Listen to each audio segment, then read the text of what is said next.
Well, happy days. The wing is attached to the fuselage again. I got the two bolts in the wing root there in the wing hinge attach point yesterday, and then I got one of the struts on yesterday. I got the other strut on today. I've still got to cut the hole through the fabric in the bottom of the wing to pull that cable through to the top of the wing for the aileron cable. But it's all attached. The fuel lines are all attached. The bolts are all attached. Everything's looking good on it. You would think that something as substantial as a wing, you'd have those bolts all torqued down pretty good. But I knew they weren't torqued down very tight, so I went and dug out the torque specs on it.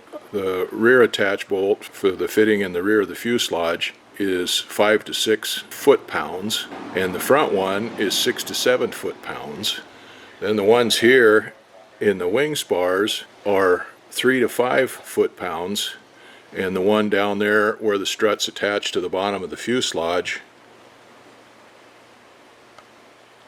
those are 3 foot-pounds. So those kind of foot-pounds are kind of hard to see on a foot-pound torque wrench. So I got out my little inch-pound torque wrench and calculated it out and torqued those down to the proper specs there.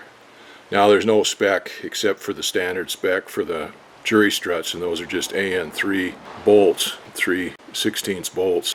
But anyway, that's a pretty good achievement right there. The wing is on its own. It's self-supported there. I just took the strap off that held the outboard end of the wing off.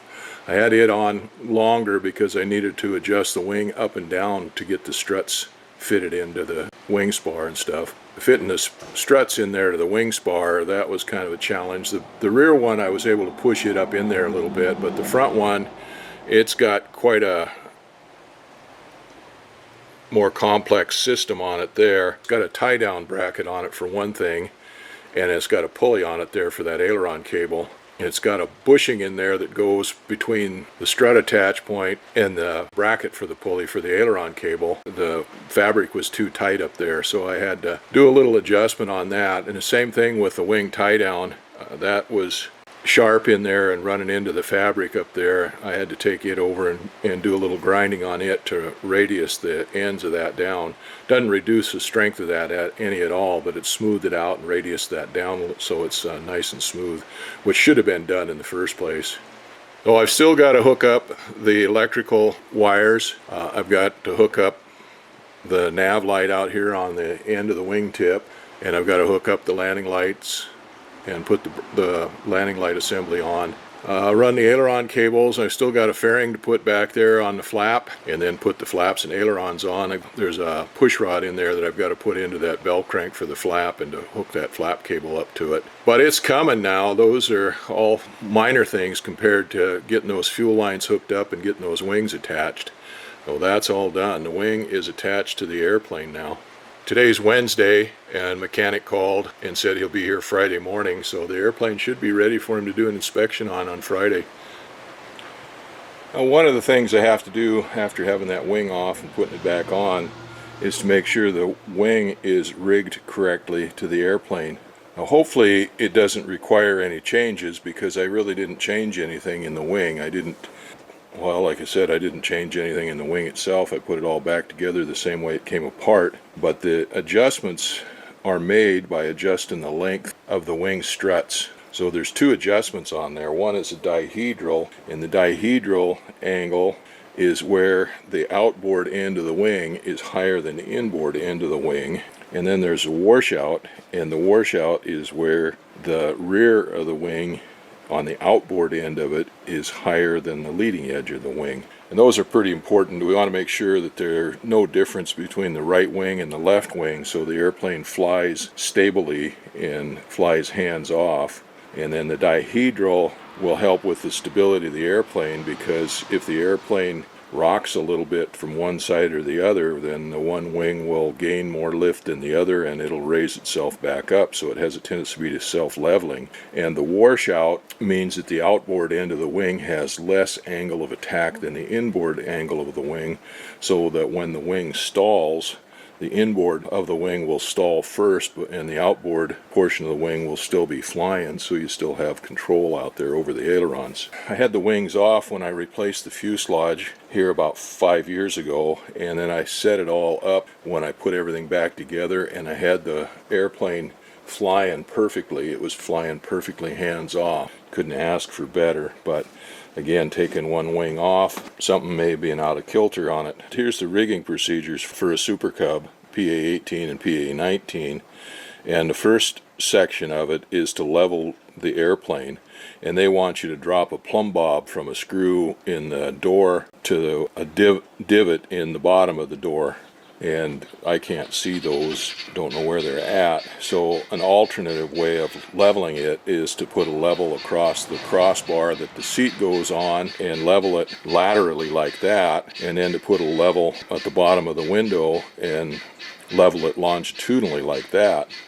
Well, I checked the level laterally on the seat and it was pretty close, so I just done the one on the wing, and I had to jack the rear of the airplane up quite a bit to get it level, but I've got it set now. If I had a digital level, then I wouldn't have to do that, because then I could set the level and zero it to whatever angle that the plane was sitting at and use that for my zero, and then I could go from there.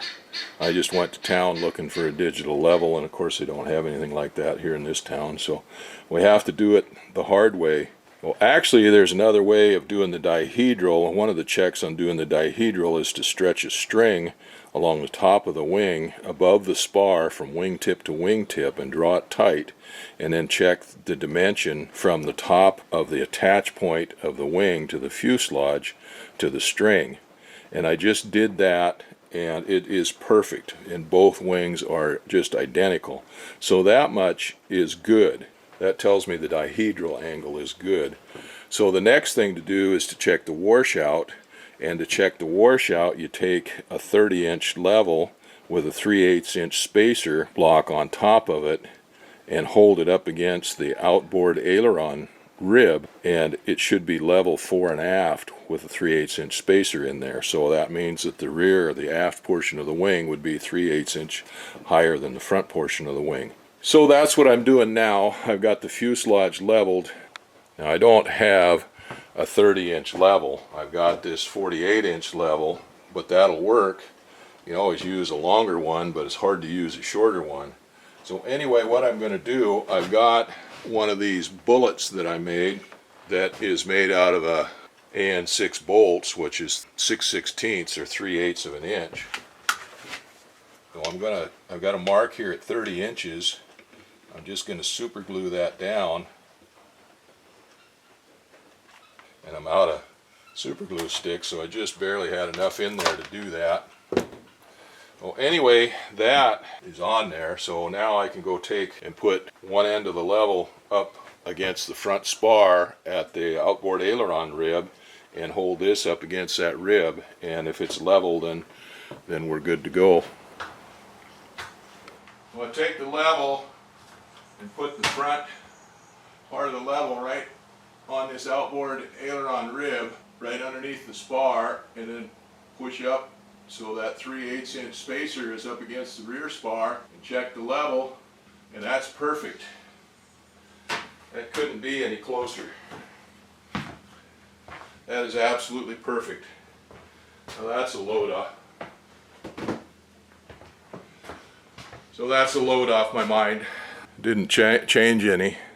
Well, I'm going to go ahead and take this tripod that the camera's on and use it for a selfie stick and show you what we've got up here on top for checking the dihedral. Now that checked the washout, but here I've got a string tied on to this wingtip, run all the way down there to that other wingtip over the spar, stretch tight,